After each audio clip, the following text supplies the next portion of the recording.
Muy buenas a todos y sean bienvenidos a una nueva clase de Historia de España. Soy el profesor Diego Núñez y hoy continuaremos con nuestro recorrido a través de la época alto medieval de la península ibérica. Entre 1711 y 1756, la península ibérica bajo el dominio de los conquistadores islámicos fue conocida como Al-Ándalus y estuvo gobernada por los valíes, designados por los califas omeyas de Oriente. Este periodo es fundamental para comprender el proceso de integración de la península en el mundo islámico, la consolidación del poder musulmán, la adaptación de la sociedad hispana a las nuevas circunstancias, las tensiones internas de la élite gobernante musulmana, así como las resistencias locales y las relaciones con el mundo cristiano del norte peninsular. Sin nada más que decir, comencemos.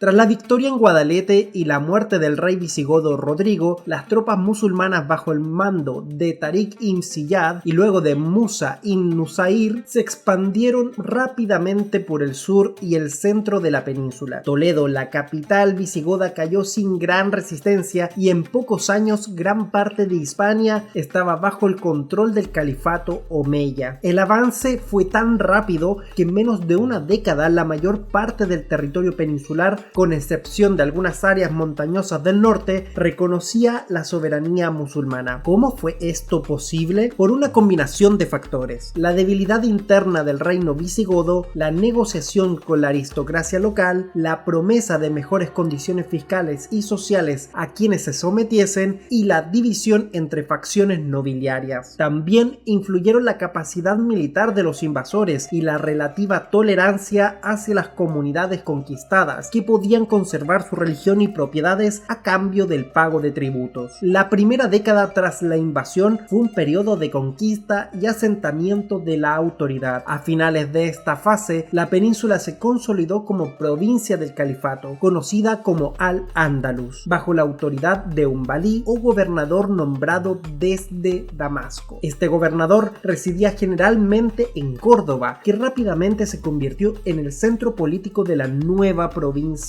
musulmana. Desde allí se administraba el territorio, se organizaba la recaudación de impuestos y se desplegaban fuerzas militares para someter a posibles rebeldes. Entre 1711 y 1756, Al-Ándalus fue parte del Imperio Omeya con capital en Damasco. Por lo tanto, el poder supremo residía en el califa omeya, quien delegaba la autoridad en un valí o gobernador. El valí tenía amplios poderes, administraba justicia, recaudaba impuestos, dirigía la defensa y las campañas militares y nombraba a subordinados en las distintas coras del territorio. No obstante, la autoridad del valí no era incontestada. Existían tensiones internas derivadas de la composición del ejército invasor, integrados por árabes de distintos orígenes tribales, Qaisí y yemeníes, entre otros grupos o bereberes que habían participado en la conquista. Estas rivalidades tribales trasladadas a la península influyeron en la política interna y provocaron enfrentamientos entre diferentes facciones musulmanas, dificultando la estabilidad del gobierno del valí. Además, existía la tensión entre las élites locales cristianas y las nuevas élites musulmanas. Si bien muchos nobles visigodos se sometieron y conservaron sus tierras, tenían que reconocer la soberanía musulmana, pagar impuestos y aceptar el predominio social de las élites árabe bereberes. La dependencia de Damasco implicaba que el valí enviaba parte de los impuestos recaudados a Oriente y que debía atender a las indicaciones del califa. Sin embargo, la distancia geográfica entre Al-Ándalus y el centro del poder califal favoreció una cierta autonomía de facto. En ocasiones, los valíes actuaban con relativa independencia, aprovechando las dificultades del califa para controlar las provincias más alejadas. La convivencia, si bien no estaba exenta exenta de tensiones, permitió la preservación de la diversidad cultural y religiosa, aunque siempre con la supremacía política del Islam. Una de las claves para la consolidación del emirato dependiente era la recaudación de impuestos. El califato omeya necesitaba recursos para sostener su aparato militar y administrativo, y Al-Ándalus debía contribuir a ello. El sistema fiscal estaba basado en distinciones religiosas y sociales. Primero, el jizya, impuesto personal que pagaban los no musulmanes a cambio de protección y el derecho a practicar su religión. Su cuantía variaba según la clase social y las negociaciones locales. Segundo, el jaray, impuesto sobre la tierra que pagaban quienes cultivaban propiedades no musulmanas. Inicialmente, gran parte de las mejores tierras quedaron en manos de la élite musulmana, pero a los dueños anteriores se les podía permitir seguir trabajando sus tierras, ahora bajo régimen de los impuestos. Tercero, el diezmo o el ush, pagado por los musulmanes sobre su producción agrícola, aunque con condiciones más favorables que las impuestas a los no musulmanes. La conquista musulmana no fue completa ni incontestada. Mientras la mayor parte de la península caía bajo dominio islámico, en las montañas del norte persistían núcleos de resistencia cristiana. En torno al legendario Pelayo se formó un pequeño foco de poder que se negó a someterse. Aunque inicialmente de importancia limitada, este núcleo de resistencia con el tiempo daría lugar al reino de Asturias. Las fuentes sobre Pelayo y la batalla de Covadonga son escasas y están rodeadas de leyenda. Sin embargo, parecen indicar que pequeños grupos cristianos resistieron aprovechando el difícil terreno montañoso y la relativa indiferencia inicial de las autoridades musulmanas hacia estas regiones pobres y periféricas. Esta resistencia no supuso un peligro inmediato para el poder omeya, pero sentó las bases de una futura reconquista. En las décadas posteriores a la conquista, los gobernadores del Al-Ándalus intentaron expandirse hacia el norte, más allá de los Pirineos. Impulsados por el afán del botín y la ambición de extender el Islam en Europa, lanzaron incursiones contra el reino franco y ocuparon parte de la Septimania, incluyendo ciudades como Narbona. Sin embargo, el avance más allá de los Pirineos se encontró con la resistencia de los francos liderados por los carolingios. La derrota de los musulmanes en la batalla de Poitiers a manos de Carlos Martel marcó el límite de la expansión islámica hacia el norte. A pesar de este revés, los musulmanes mantuvieron posiciones en la Septimania durante varios años, pero finalmente las fueron perdiendo ante la consolidación del poder franco. La llegada del Islam supuso cambios culturales significativos. Aunque el cristianismo siguió siendo mayoritario entre la población durante varias décadas, el Islam pasó a ser la fe de las élites gobernantes y de los nuevos grupos urbanos en formación. Las ciudades, centros administrativos y comerciales experimentaron cambios en su fisionomía. Se construyeron mezquitas, zocos y baños públicos, los hammam. La lengua árabe se introdujo como idioma de la administración, la cultura y el prestigio social. Aunque el latín y las lenguas romance continuaron hablándose entre la población cristiana, la aristocracia y los conversos aspiraban a dominar el árabe para acceder a puestos y beneficios. Este proceso lingüístico sería lento, pero sentaría las bases de la arabización cultural del Al-Ándalus. El derecho islámico, la Sharia y las tradiciones jurídicas árabes se superpusieron a las leyes visigodas, generando un orden legal complejo. Los cristianos mozárabes conservaban sus propios jueces y autoridades eclesiásticas para temas internos, pero en conflictos con musulmanes deberían acudir a la justicia islámica. Esta dualidad legal reflejaba la naturaleza multicultural de la sociedad. La adopción de nuevos cultivos, técnicas de riego y prácticas agrícolas introducidas por los musulmanes, aprovechando el saber del mundo islámico, enriqueció la economía. Gradualmente la península se integró en redes comerciales mediterráneas y en menor medida atlánticas. El comercio de productos agrícolas, manufacturas, textiles y esclavos contribuyó a la prosperidad relativa de la provincia. La península ibérica, ahora integrada en el mundo islámico, experimentó cierto dinamismo económico. La agricultura seguía siendo la base de la economía, pero se introdujeron nuevos cultivos: arroz, cítricos, caña de azúcar o morera para la cría del gusano de seda, y sistemas de riego avanzados que incrementaron aumentaron la producción y la productividad agrícola. Las ciudades crecieron en importancia como centros administrativos, comerciales y culturales. Sevilla, Córdoba y Toledo fueron núcleos muy destacados. El comercio con el norte de África, Oriente Medio y el Mediterráneo reforzó el intercambio de bienes, ideas y técnicas. La producción artesanal de cerámica, tejidos y herramientas abastecía mercados locales y de exportación. En el ámbito social, la vida cotidiana estaba marcada por la pertenencia religiosa y de estatus. Las élites vivían en palacios y casas con patios, mientras que las clases populares habitaban barrios más modestos. La jerarquía social se expresaba en la vestimenta, la lengua, la religión y el acceso a cargos públicos. La nobleza árabe y bereber imponía su estilo de vida, mientras que las costumbres locales se iban adaptando a las nuevas normas. A mediados del siglo VIII, el califato omeya entró en crisis. La dinastía abasí, con base en Oriente, se alzó contra los omeyas y los destronó en el 750, instaurando el califato abasí con capital en Bagdad. Esta convulsión política en Oriente tuvo repercusiones en el Al-Ándalus. Con la caída de los omeya, la provincia andalusí quedó momentáneamente aislada, sin una lealtad clara a los nuevos abasíes. Los valíes locales se enfrentaban a la disyuntiva de seguir reconociendo la autoridad califal en Bagdad o buscar mayor autonomía. El vacío de poder y las rivalidades internas entre la facción árabes y bereberes se agudizaron, desembocando en una creciente inestabilidad. En este contexto, un príncipe omeya huido de la matanza abasí, Abd al-Rahman, encontró en Al-Ándalus un terreno propicio para reivindicar su linaje y legitimar su dominio. Su llegada en el 755 iniciaría el proceso que conduciría a la independencia del Emirato andalusí respecto al califato abasí y a la instauración del Emirato Independiente de Córdoba en el 756. Pero antes de llegar a este punto, la anarquía y las conspiraciones marcaron los últimos años del Emirato dependiente. La llegada de Abd al-Rahman, descendiente omeya, a la península y su habilidad política le permitieron ganarse el apoyo de ciertos grupos árabes y la neutralidad o sumisión de otros. Tras vencer a las facciones contrarias en la batalla del Guadalquivir, Abd al-Rahman se proclamó emir del Al-Ándalus en el 756, rompiendo con la autoridad abasí y estableciendo un emirato independiente. Con este gesto simbólico y político se puso fin a la etapa del emirato dependiente. Durante casi 45 años el Al-Ándalus había sido una provincia más del califato omeya, regido por los valíes. Ahora, bajo el gobierno directo de un emir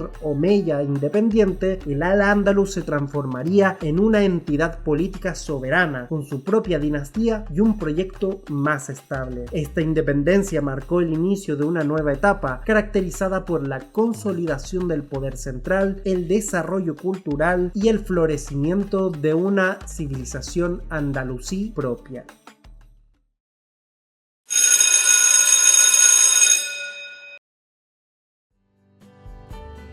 Bien, eso ha sido todo por hoy con lo que respecta a la conquista romana de la península, bajo el Emirato dependiente del 711 al 756. Les dejaré dos preguntas que corresponden a este video y espero puedan compartir las respuestas en los comentarios o con sus compañeros. Bien, la primera es: ¿de qué manera crees que la diversidad social y religiosa del Al-Ándalus bajo el Emirato dependiente influyó en la formación de la identidad andalusí posterior? Y segundo, ¿cómo consideras que las rivalidades internas entre árabes, bereberes y otros grupos afectaron la estabilidad política del Al-Ándalus en esta etapa? Bien, espero que les haya sido de utilidad la clase y nos vemos la siguiente, la cual se titulará El Emirato y Califato de Córdoba, del 756 al 1031. Eso ha sido todo por hoy, espero que les sirva mucho y les vaya muy bien. Soy el profesor Diego Núñez y pueden salir a recreo.